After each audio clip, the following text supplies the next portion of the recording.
Next, CityNet 30 takes you downtown for the weekly luncheon meeting of the City Club of Portland. Live weekly coverage of City Club is produced through the facilities of Portland Cable Access. Now we join the City Club for this week's program.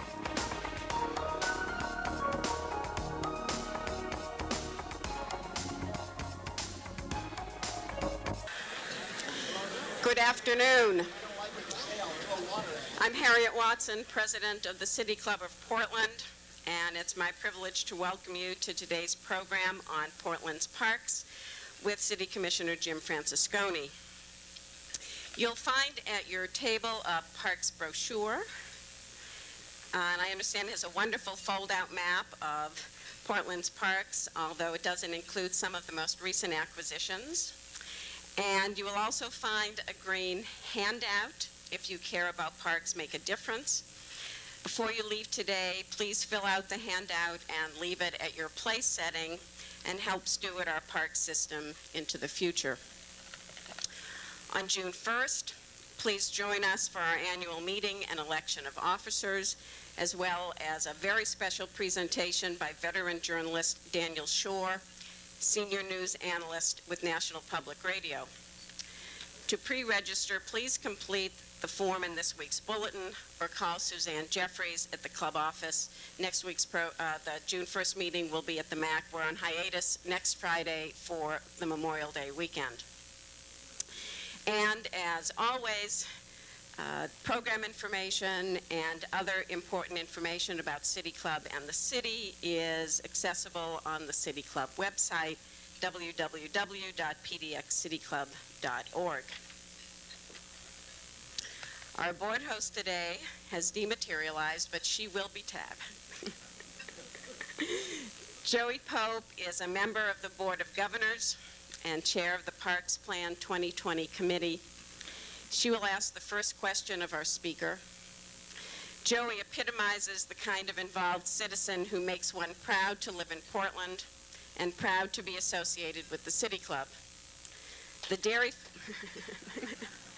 dairy farmers might have their Got Milk campaign, but we've got Joey. And if she thought, and she wanted just to be away from here, and now she gets to make that entrance.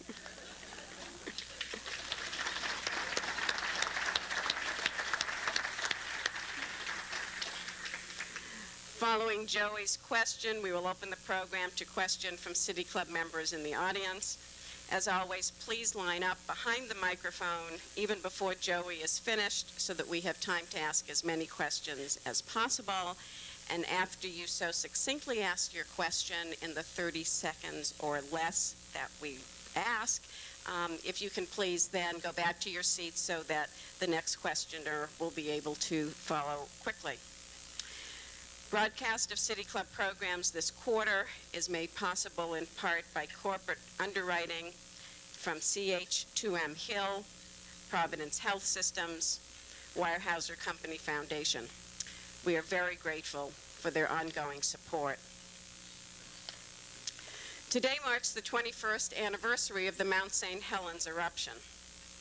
Those of us living in the Pacific Northwest at the time will probably always remember where we were and how we heard the news. I was editing an article, waiting for my younger son to get up from his nap, when my father called from Boston to see how the mountain was doing. I gave him my set response that the situation was well underhand, that experts were meticulously monitoring the situation. There was a really heavy pause in the conversation, after which my father said, "Harriet, I'm watching Cronkite. It's blown. Go to the window." Now, 21 years later, the site of the devastation from the Mount St. Helens event welcomes visitors from all over the world as a national park. And it's the importance of parks, after all, that we're talking about today. One of the advantages of working at a place for a long time is that even though you forget half of what you once knew, you still remember a lot. So I remembered the other day that Alice Meyer wrote her master's thesis at Reed on Laurelhurst Park, a park in the Olmsted tradition. Some of my introductory remarks draw on her research. Parks are thought to have been invented in Assyria, where they were called paradise. Certainly that's how I would have described them as a young girl going with my father to the public gardens in Boston for a ride on the swan boats. It was always a magical day. But until recently, I hadn't thought very deeply about parks, although I've always felt very deeply about them. Frederick Law Olmsted, the father of landscape architecture and the public park movement in America, hoped that, quote, frequent exposure to nature in an urban setting would educate the imagination, end of quote, and ultimately serve as instruments of social reform. Unlike the patrician origins of parks in Europe, Olmsted's philosophy for parks in America fully expressed a democratic ideal where access to these spaces would be enjoyed equally by all classes, where everyone could go to get rid of the dirt, confusion, and noise. But even Olmsted became disillusioned when his best-known project, New York Central Park, was beset by lawlessness, vandalism, violence, and conflicts over mixed use. I don't know if he was talking about dogs off leash, but maybe. He was also concerned by how political the park issue had become. He was, however, hopeful that a public ignorant of park behavior could be trained, and in that way, parks would perform the invaluable service of promoting good citizenship and an appreciation for civil aesthetics.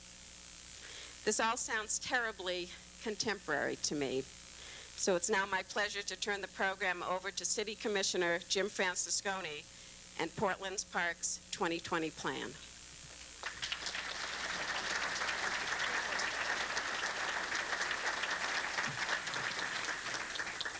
Thank you very much, Harriet. I was wondering how you were going to make that transition from Mount St. Helens. I thought you were going to say that the Parks Bureau was doing fine under Commissioner Hales, and then when I got it, I blew it up.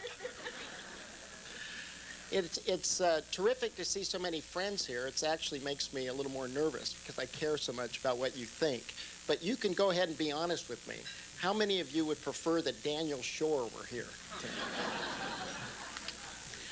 There was a time when only shamans and prophets were expected to have visions. In this day and age, it seems that politicians must have a grand vision for the future, or they're not doing their job. While most citizens would probably settle for the vision of Brian Grant returning to the Blazers, or the ability to drive across any Willamette River Bridge at any time, those aren't good enough. I don't want to be left behind on this vision thing. I've been accused of being too cautious, of seeking too much information before making a decision. Therefore, in a blatant attempt to change my image, I propose the biggest, boldest vision ever unveiled at the City Club. I propose that we build a giant dome over the entire Portland metropolitan area. Here are the top 5 reasons why this makes sense. Reason number 5. It establishes the size of the urban growth boundary once and for all. Reason number 4, it eliminates the need for a retractable roof on a future Major League park, saving taxpayers millions.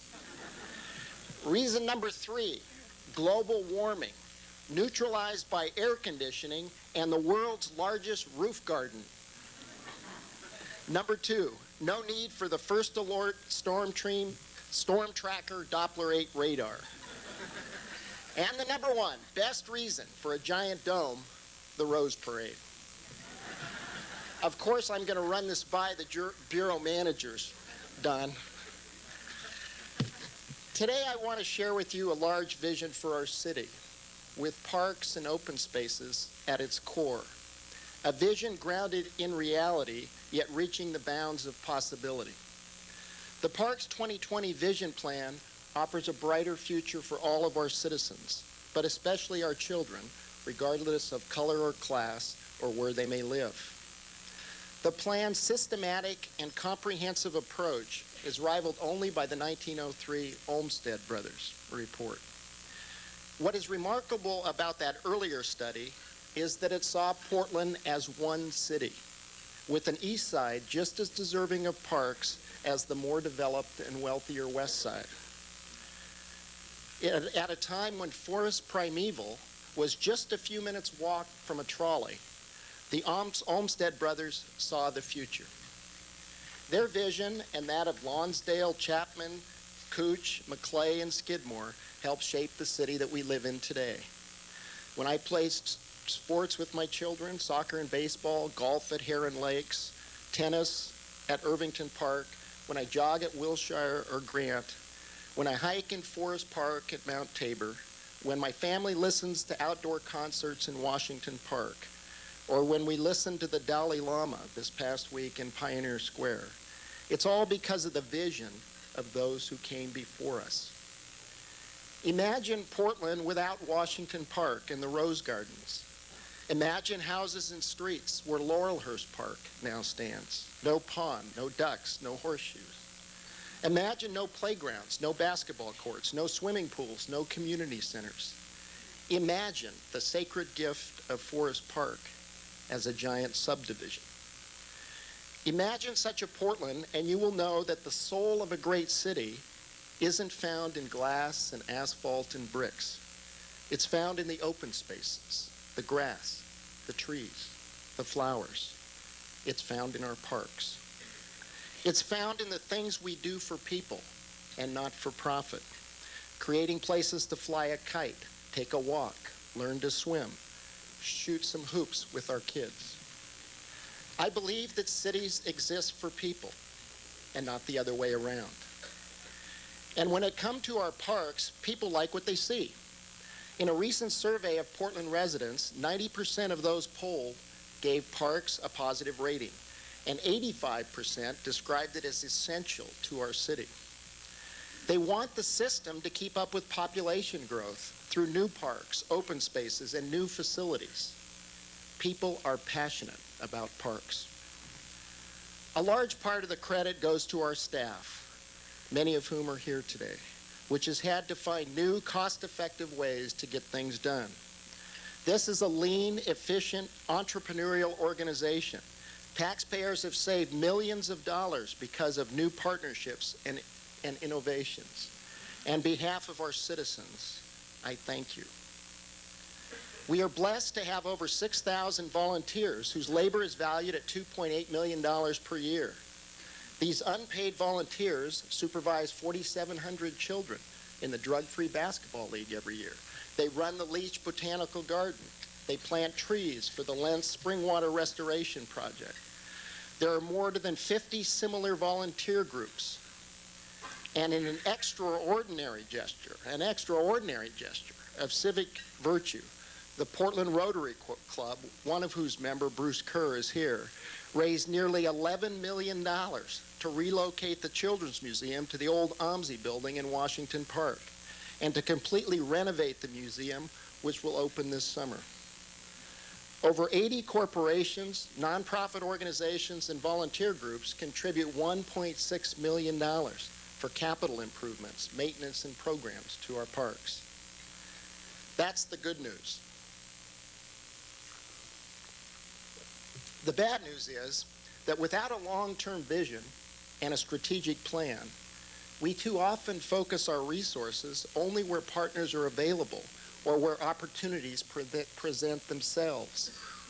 The result is too many neighborhoods without parks and playgrounds, without community centers, without after-school programs.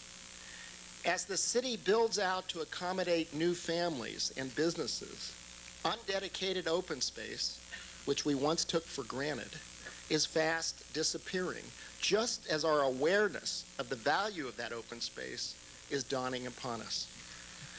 Likewise, as our density increases, and with it a new kind of urban living develops, the demand for small-scale urban open spaces grows too. But now, with the completion of our 2020 plan, we have the opportunity and the responsibility to look at our system with fresh eyes and to implement a comprehensive strategy to make parks, natural areas, and recreational programs available for everyone. I believe a city's true vision arises from the hopes and dreams of its citizens when they interact with one another.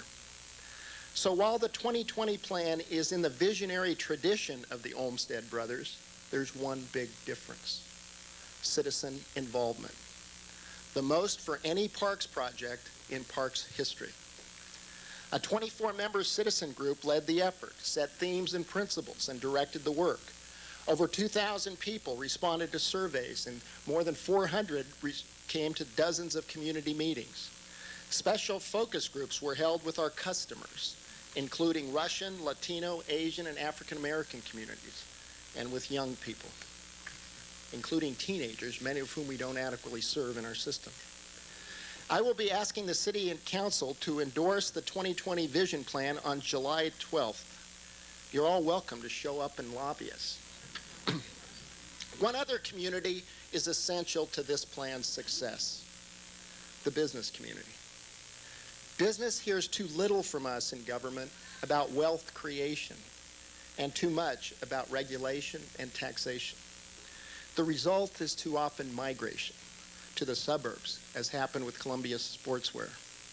Without good jobs at good wages, we run the risk of slipping into a deteriorating spiral of sinking public services, disintegrating infrastructure, and an ever-shrinking tax base. The relationship between business and parks is mutually beneficial. Portland needs a strong economic base to achieve our 2020 vision. Parks attract private sector investment by creating valuable property along park boundaries. Parks with amenities like climbing walls, bike paths, and rollerblading areas help high-tech companies attract the knowledge workers that they need to succeed. A Reed College study shows that homes located near open space increase property values.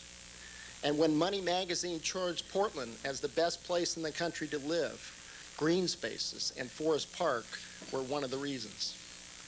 Parks and business share common ground, and we must never forget it.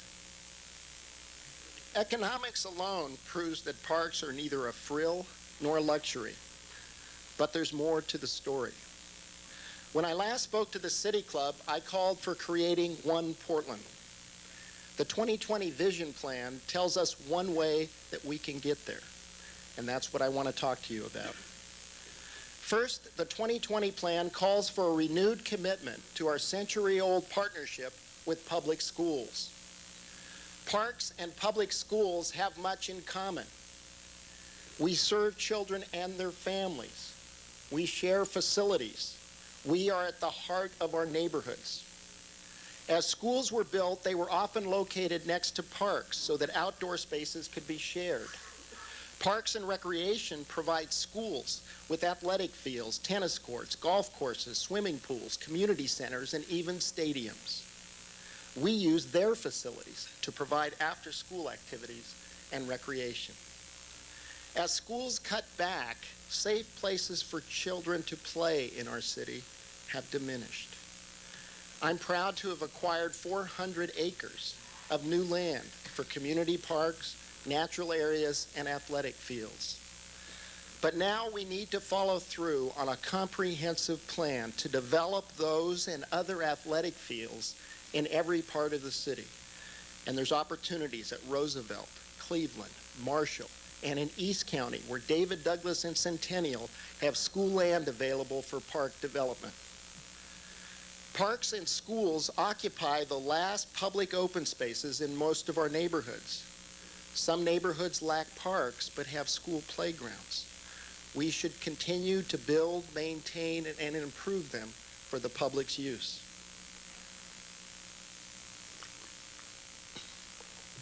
Children need quality education and quality activities after school. Using school buildings from 7 a.m. to 6 p.m. makes good sense to working parents whose children need a safe place to stay after school. And focused after-school activities are proven strategies for closing the achievement gap improving physical and social skills, and encouraging citizenship. We serve thousands of children with after-school activities in our park, community centers, and community schools. And we've extended the school day for children and their parents at 11 elementary and middle schools, known as Sun Schools.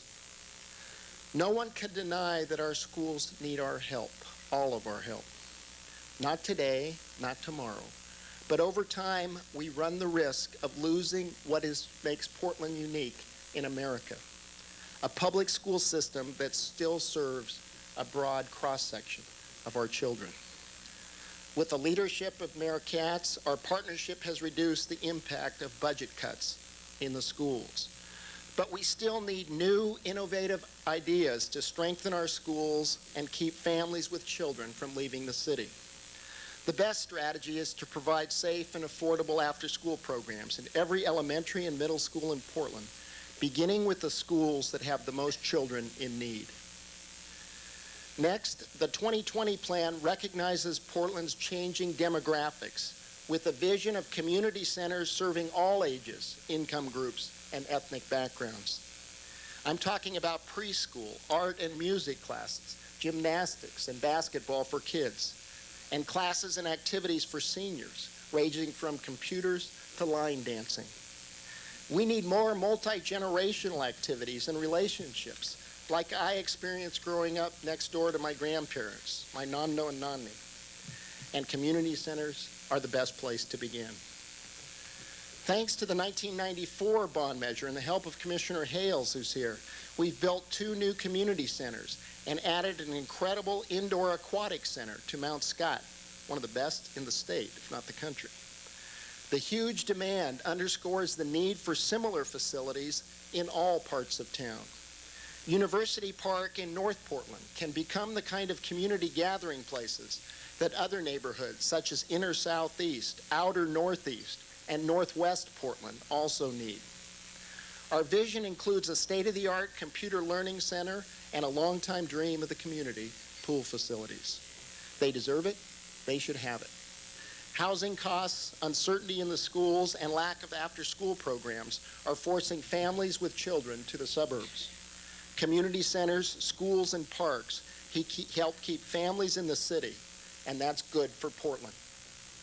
Here's an example of a terrific partnership opportunity that's also good for taxpayers, one that would actually make money for the Portland School District. And PDC and Parks are working on this along with planning. The old Washington, and the district, the old Washington High School campus is on a transit line, 5 minutes from downtown. Let's renovate it for housing, upgrade the track and gym for community use. The neighborhood needs a community center. Let's build one in the southeast corner. Working hand in hand with schools like this makes sense, not just for meeting kids' needs, but for meeting the whole community's needs. Next, I want to talk about our natural environment.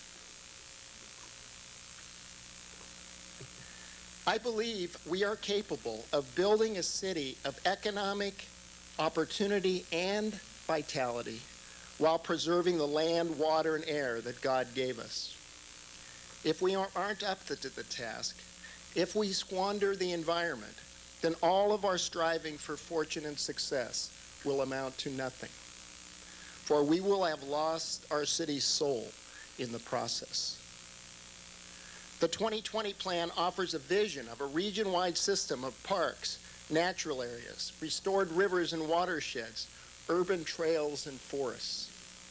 Too many children grow up without opportunities that you and I had to go hiking and camping, to connect with nature, and to know that we are not the center of the universe, but part of the cycle of life. We have a fantastic opportunity here in Portland to connect all of us, and especially our children, with nature in the city. Land acquisition is the key. We've added well over 100 acres of public property in the Johnson Creek area, at Rocky, Powell, Kelly, and Clatsop Buttes, and in the Southwest Portland watershed. We've added parcels to Markham Nature Park and Terwilliger Boulevard. And for the first time, we've acquired significant land along the slough, the Columbia Slough. But we need to do more, and we need to do it soon, or our natural areas will be gone forever. I'm proud to report that we have restored fish habitat at several segments of Crystal Springs and Oaks Bottom. And with the help of Commissioner Sten, we can do more, especially when we obtain ownership of Ross Island, a longtime dream of Portland Parks. I want to explore ways of integrating restoration and public access without damaging habitat. We also need to pay attention to how these natural areas are being used and abused. While community volunteers are putting in thousands of hours ripping out English ivy and cleaning up our natural areas, others are dumping garbage and yard debris. Bicyclists are riding off trail at Powell Butte, and dogs are off leash in sensitive areas like Bulge Creek and Oaks Bottom. A public government can't do everything, folks. A public education campaign must go hand in hand with restoration and more maintenance resources for our natural areas. We were able finally to get $300,000 for natural area maintenance just last year, the first money ever allocated, but we need to do more, and we need the cooperation of our citizens. Tying it all together is a vision of a complete interconnected system of trails. The Olmsted's recommended parkways connecting Portland's larger parks and natural areas. After almost 100 years, we barely completed 50% of that vision. It's time to get on with it. The tremendous popularity of the pedestrian bicycle corridors show how important this is to the public. Over 600,000 citizens use the Springwater Corridor each year. It'll soon be possible to walk or bike safely from Portland all the way to Boring. Boring, look out, here we come. The East Bank Esplanade opens next week, and with some additional help, we should be able to celebrate the Lewis and Clark Bicentennial with a completed trail system in North and Northeast Portland along the Slough and along Marine Drive. We're also working with Metro, the Port, and others to complete the 40-mile loop from Martin Luther King Boulevard to Kelly Point Park.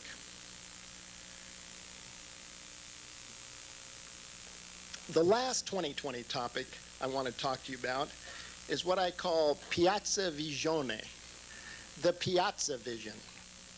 Some of you may have already guessed that I'm Italian. How many of you guessed that? And one thing I love about Italian villages is their piazzas, the town squares where young and old gather to eat, to talk, to stroll. We need more piazzas in Portland, particularly in neighborhood commercial centers. Piazzas are good for business. They stimulate development and they foster civic identity. Tom Moyer and Neil Goldschmidt's proposal for the downtown park blocks has evolved into a central city revitalization strategy. I support the recommendation of the Advisory Council of Experts, which is coming to the council on May 31st. We'll put the finishing touches on this park block strategy, and we're going to put it into action. We'll build more exciting public places in the park blocks that will attract residents and visitors alike to the downtown. We'll add market rate housing to the mix of luxury condominiums and low-income housing. Don't forget, increased residents downtown take pressure off the neighborhoods. Downtown was changed for the better in the 1970s with the Transit Mall and the addition of Nordstrom's. This new plan is a once-in-a-generation opportunity to make our mark on the future, to ensure a vital and healthy downtown for the 21st century. The city should jump at the chance. Developing the 2020 plan was an important first step in putting our park system back in balance. I've given you the vision, now here's the reality. Portland is projected to add almost 50,000 people in the next 20 years. And vacant land suitable for parks is rapidly decreasing. In other words, soccer fields, ball fields, open space, and green space compete with housing developments for scarce land. New growth ought to pay its fair share of our essential green spaces, our essential green infrastructure. That's why I've expanded the use of system development charges from helping build streets and sewers, which are important, to also buying land and building parks, which are also important. In areas of new development, system development charges have raised $6 million for new parkland. But a $60 million backlog of capital needs still exists for parks and buildings in neighborhoods that are not experiencing new development. That means some neighborhoods go without the kind of services the rest of the city takes for granted, and that's not fair. I see no provision in the city charter for first and second class neighborhoods. I see no provision in the charter for first and second class citizens. Portland should be one city for all of us. All neighborhoods pay taxes, and all our kids should have access to a park or a ball field. Clearly, the challenge of making 2020 a reality is daunting. We'll need a mix of strategies involving grants, bond measures, partnerships, and volunteers. But above all else, trust the citizens. The 2020 process set a benchmark for citizen involvement that I pledge to maintain. To that end, we will establish the first Parks Board in nearly a century to make sure that 2020 is implemented and to advise the Commissioner and Director Jordan on matters involving strategy, funding strategies, policy issues, and budget priorities. It is my honor to present to you the first chair of the Portland Parks Board, Joey Pope. Go ahead.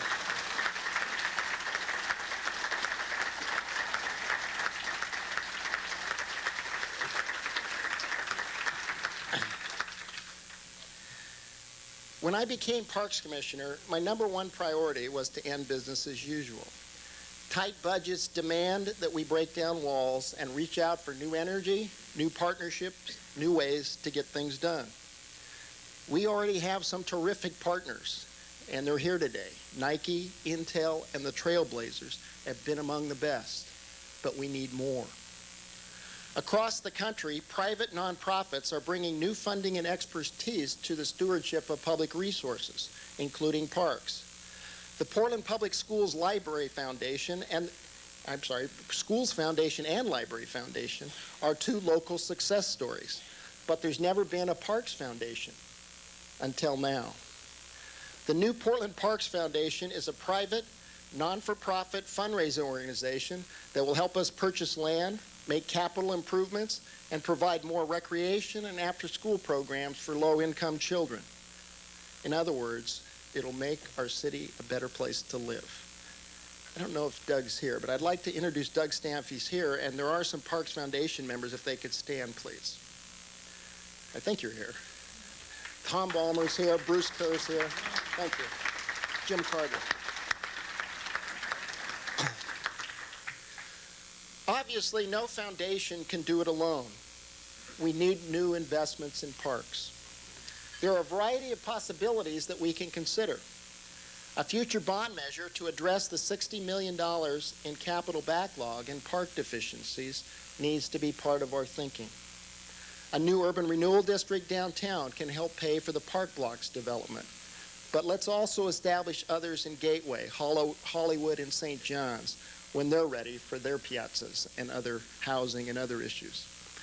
Commissioner Salzman and I are considering a levy to pay for early childhood programs and before and after school activities for kids.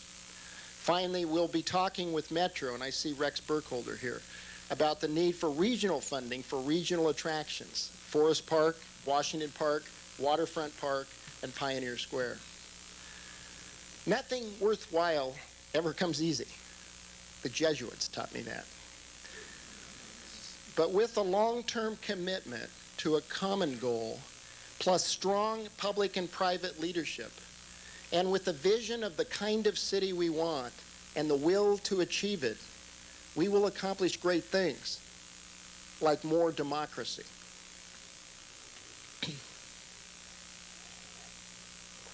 I believe parks are an essential part of a democratic functioning society. We need places where we can play together, get to know one another, feel a sense of mutual belonging. We need places where wealth doesn't separate us. Because in this time of great wealth, poverty is on the rise among children in Portland.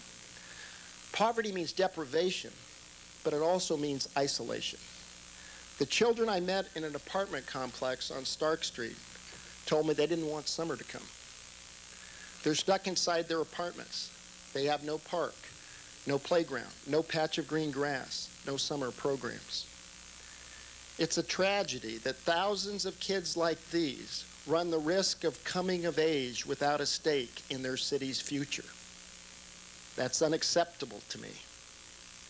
Our park system can help connect all our children with the resources and the relationships which they need to succeed. By making everyone feel that they're part of the civic life of the city, parks have the power to make a difference. Democracy, Walt Whitman wrote, most of all affiliates with the open air, is sunny and hearty and sane, only with nature. Parks, piazzas, and public spaces that connect people are the physical embodiment of democracy. Without such places, we become isolated. In our house, in our block, in our neighborhood, in our own skin. Isolated in fear of one another. I know that nowadays government is expected to think much smaller than in the past. We're constantly reminded of what we can't do for lack of resources or lack of will. Today, in the age of Sizemore and those who fund him, we're sold a vision that says we're on our own, that we can afford nothing for the common good. I say that we should choose a vision that enriches us over one that diminishes us.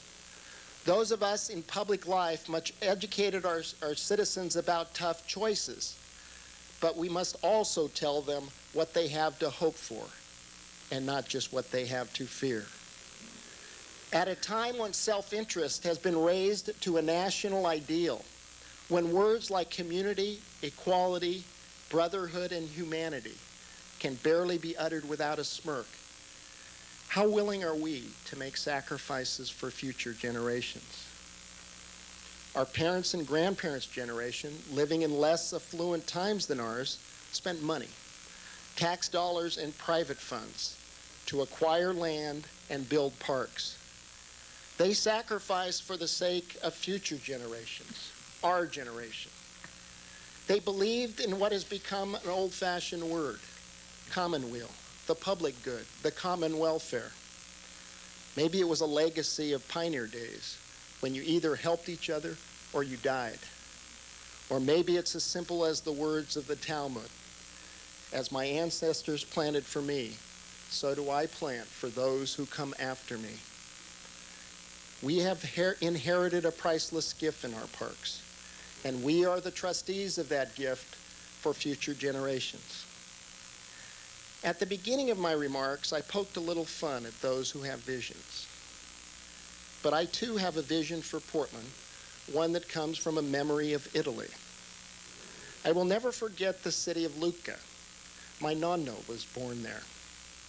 It has the ultimate urban growth boundary, a wall around the city built in the Middle Ages. Now there is a worn path around the top of it. Every night, elderly couples, children, families, and young lovers gather in the huge piazza by the church and stroll along the path on the wall. They share stories, they share each other's company, they share a love for their city, and the children feel as if they belong. That's what I want for Portland, and that's why I'm fortunate to be the Parks Commissioner. I'm proud of the 2020 vision and the people who developed it. It's a blueprint for taking the future in our own hands and creating one Portland. We've shown how we can be prosperous. Now it's time to show how we can be better. I call upon each of you to be part of something bigger than yourselves, to join me in making this vision a reality. and to build a legacy of common ground and shared ideals for all of our people. Thank you.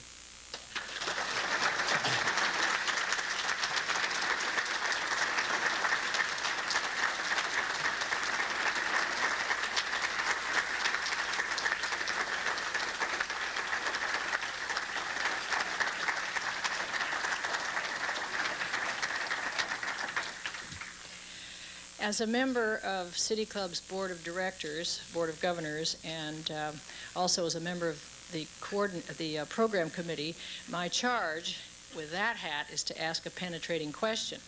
However, as you've no doubt figured out, I had a good deal to do with what Jim's been talking about the last few minutes, and asking a penetrating question is a tall order. So I decided to take a slightly different tact. First of all, I would like to publicly thank Jim Francesconi for his commitment to this project, to this idea. I really believe that without his drive and commitment that we might be here today, but not with the vision that he has presented. His enthusiasm, however, I have to say, at times worries me a bit, and it wouldn't surprise me at all if I were to walk into a foundation board meeting one day and find a tidy little group of 200 people. But one can't have too many friends, I guess. My question, Jim, has to do with funding. What is the story with regard to funding of parks and in Portland? What's the history, the current situation? I'm speaking more now of public funding, as you've covered the significant private contributions very well. Other cities have a dedicated and therefore a reliable source of revenue for parks. Do we? What is the total budget? Where does our money come from? Thank you. There's two kind of pots of money. One is the capital side, which builds projects, and then there's the operating side, which maintains projects, but also we have a park system with recreation in it, so it also has before school, after school programs. The capital side was woefully inadequate until Commissioner Hales in the 1994 bond measure, which made some significant investments and built some new things like Gabriel Park Community Center that are very significant and good for our citizens. But we still have that $60 million capital backlog. We only have about $6 million that we spend in capital at the city each year, and that puts parks in a very tough position. That's why I think we're going to need a capital bond measure.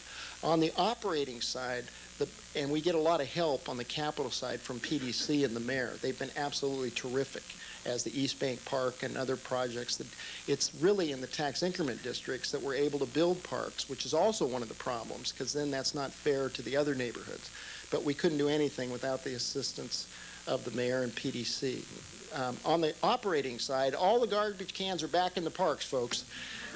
In the last 2 years, we've put $2 million in operating, just in the maintenance side. As I think you may know, I care a lot about after-school programs, but the truth is we're continuing to fund maintenance at a high level because we need to do this. Having said that, we still cut $500,000 out of the budget last time in terms of maintenance, and we can't do it much anymore. So that's why we're looking at other ways of trying to fund some of the recreation programs. Let me stop there. Go ahead, sir. If you could. Commissioner Francesconi, Dr. Edward Press, City Club member. I have a question. First, I want to congratulate you on the excellent job you're doing and on the facilities, the park facilities. In connection with those facilities, especially with swings for youngsters, which are frequently used, the ground under them is generally either asphalt or concrete. It's predictable that a lot of kids are going to fall off the swing sooner or later. I wonder whether it is possible for you in the near future to get some type of energy absorbent floor there, either cork or sand or something else, so that when they fall off the swing, a friend of mine, it happened 2 weeks ago, kid fell off, 6-year-old girl, and fractured her bone. Is it possible for you in the near future, if it's conceivable and you have the funds, to change this to a more energy-absorbing floor? Okay, sir, thanks for the compliment, but as you know, it's the parks employees and the maintenance folks who couldn't be here tonight because they're out in the parks that really do such a terrific job maintaining the facilities, which they do, and thank you. On behalf of them, I thank you. Sometimes, I don't know the exact condition of all of these, but we've been trying to upgrade some of the playgrounds and swings. Sometimes we need partnerships, like at Columbia Park, where the volunteers actually raised a substantial amount of money. Now, Zeri Zantner, who's in charge of the playground construction, is here, and you can talk to her afterwards. We've tried to upgrade a lot of the playgrounds through the bond measure and the next bond measure. That will be a target. On the energy absorption side, I'm less clear on because we've been more concerned about the hazards that we've been trying to eliminate. There still are some out there because it was from a different era when we were not as knowledgeable. Your point is well taken, and we need to work on it and vote for the bond measure. Jim Zarin. Jim Zarin, City Club member. My question may be a little less specific. There seems to me to be a paradox in this, which I know you know about, and I'd appreciate if you'd address. On the one hand, as you mentioned at the start of your remarks, the citizens of the city seem to value the park system a great deal and think it's in really very good shape and well run. On the other hand, as you mentioned, we have parts of the city where we do not have enough land.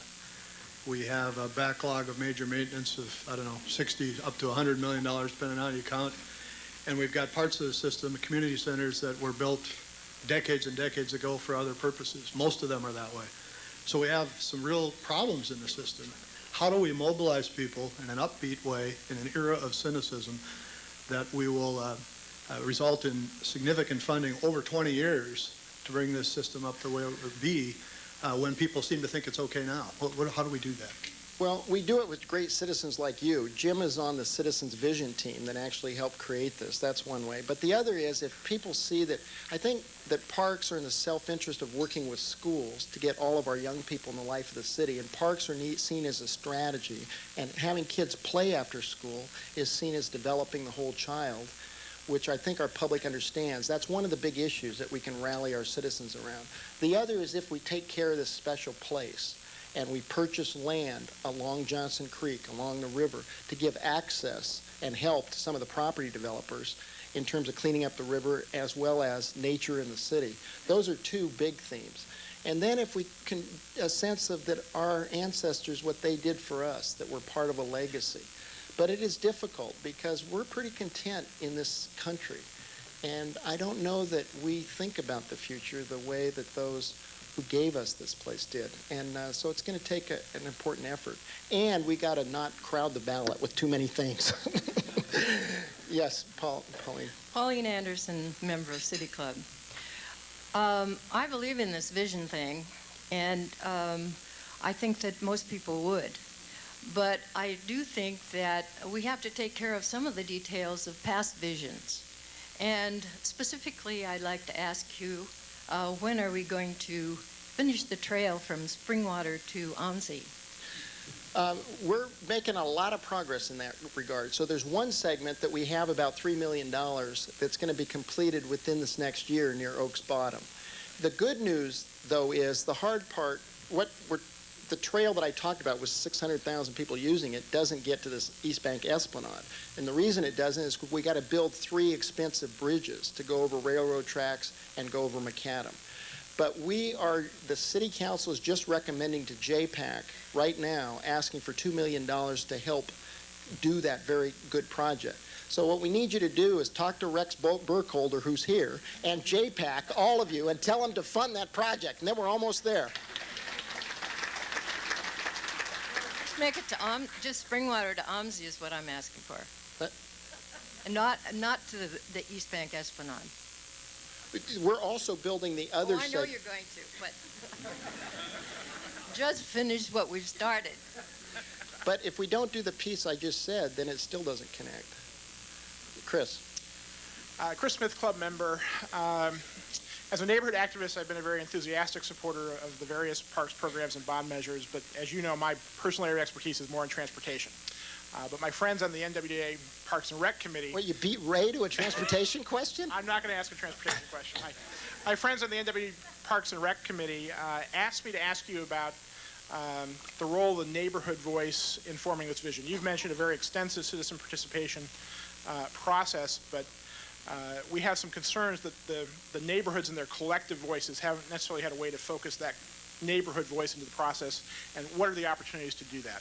Well, you're lucky Esther McGinnis isn't here, because I think the gist of your question is that Esther isn't a neighborhood voice, or Bev Wilson, or Kirky Dobley, and some others. So I guess I have to tell you, I respectfully disagree with your premise, first of all. Now, maybe we haven't outreached enough to Northwest, but your basic premise is false. Now, in terms of Northwest, if there's is there some particular issue you think that's missing? I mean, is there something? Okay, well, I've been there myself several times on the 2020 plan. And we have a list. There's a book that's about to come out, everybody, that looks at each section of the city, including Northwest. And we surveyed the citizens. We had public meetings, and they listed the priorities for all parts of the city. And the reason we did this is because last time we had a bond measure that failed by 1,000 votes, Parks and I, in my office, decided the projects. We're not doing it this time. And Northwest listed a bunch of projects. They want a community park. They want Cooch Park fixed up. They want help at Forest Park. They want some access to the river. They want North Waterfront Park fixed. They don't want to be considered as part of downtown. They want a separate section. So all those things came from that meeting. But I'll be happy to come to a follow-up meeting. Yes. Good afternoon. Irwin Mandel, City Club member. Certainly must admire the overall grand vision that you presented, and I was delighted to hear you narrow part of your presentation to the Midtown Park blocks. The Advisory Council of Experts, the 7 ACEs, as we've come to call them, had a specific recommendation about the unification of the design between Park Block 5 and O'Brien Square at the other end of this stretch of blocks. There have been 2 notions bruited about it. One is an urban hardscape approach, analogous or perhaps similar to Pioneer Square, and the other is a more urban green space approach. Which part of this do you think was your vision for these 2 critical blocks? Well, I'm going to answer it, but I want to tell you that what my vision is at that level of detail, although it's an important detail, it's not my job to do that. I'm going to answer the question, but what my job is twofold. Number one, to make sure that there's adequate citizen involvement, including the businesses that are along there, but also the residents that live downtown. The second part of my job is to assemble world-class experts to make sure that this thing is done right. Folks, you don't want me designing your parks. Having said that, I think, a Pioneer Square totally hard surface is not what we want. We want some links. Now, the experts had some ideas, but the details I can't tell you about. But I would lean a little less to away from totally hardscape. Unless it's Piazza Navona or the Trevi Fountain. Then that's the deal, everybody. Huh? Forget it. Then I'm the expert. Charles, remember, you left. Zeri, remember that exception. Okay. Ray Polani, a City Club member. I agree with you. We need precious space for parks, not parking automobiles. And I suggest that urban people should walk more, should ride bikes maybe, or should ride TriMet. In other words, less parking and more parks. How about it?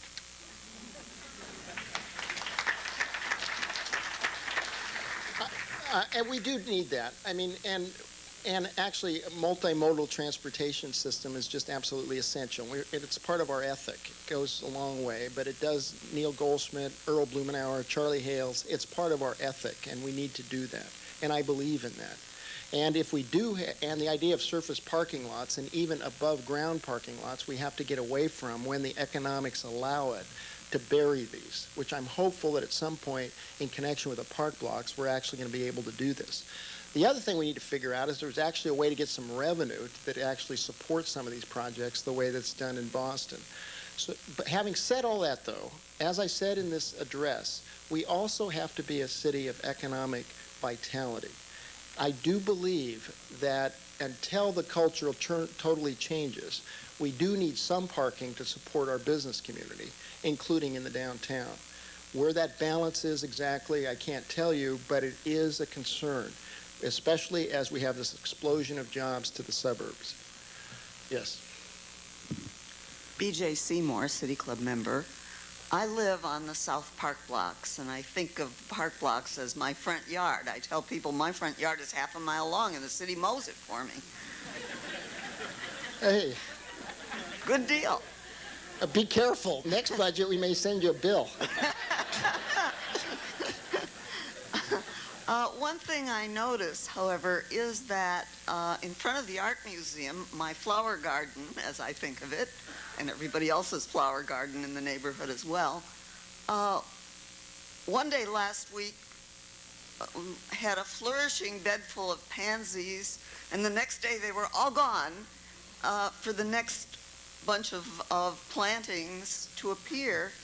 And I always wonder when that happens, what becomes of those flowers?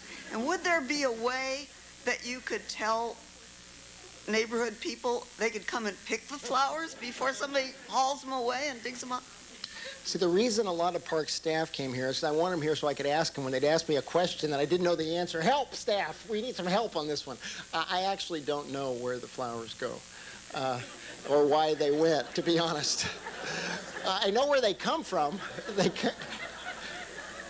Actually, it's a great facility. I mean, it's a terrible facility. They're great people, but I can't tell you where. But I bet you somebody from Parks will be over to answer that. Yeah, I'll help out. Good. Thank you. The flower program, we have flowered the parks all over the city. The pansies. Could you speak in the microphone, Okay, please? I'll speak to the microphone. Excuse me. The pansy program, the flowers, it's time to move them out of the parks in the springtime. If you get to the gardeners while they're in the flower beds, you may ask them for the flowers and they will be more than happy to give them to you. The reason we take them out of the flower beds is because we are under pressure from the growers, our horticultural services, to get them out of the greenhouse, the summer annuals, get them out of the greenhouse and into the fields, into the flowers, into the parks. And so therefore, I'm a little bit nervous because I didn't know I was going to speak today, It's Joe. all right. You're not going to be the last Parks employee answering a question, so it's all right. Anyway, we bring them into the parks in the summertime, the summer annuals. If you leave the pansies in over the summer, they go to seed. They don't look good. So from a horticultural perspective, we want to move out the old like they do in the Butcher Garden. Well, if you We're could like- tell us a day and a Okay, yes. that's it. Next. Here, when let's you see- continue. Okay. Enough of a good thing here. Okay. Go ahead.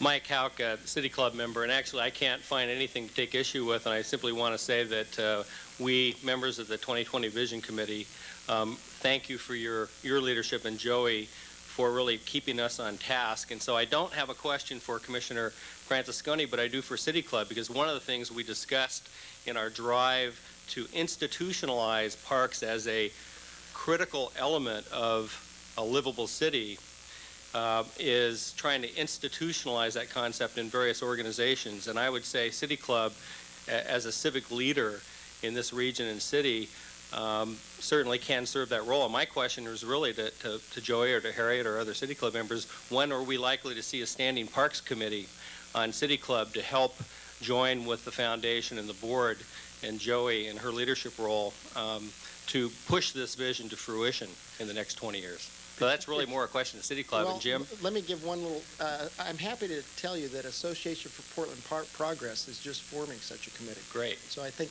that's good. Thanks. Mike, your timing is exquisite. We have a board meeting on Monday. I think many of you in the audience were as disappointed as I that Jim did not pick up on what was a fabulous cue. I was waiting for you to burst into a rendition of Where Have All the Flowers Gone, followed by Kumbaya. But maybe for another time. Thank you all very much for coming. Jim Francesconi, thank you very much. Joey, congratulations, thank you, and we are adjourned.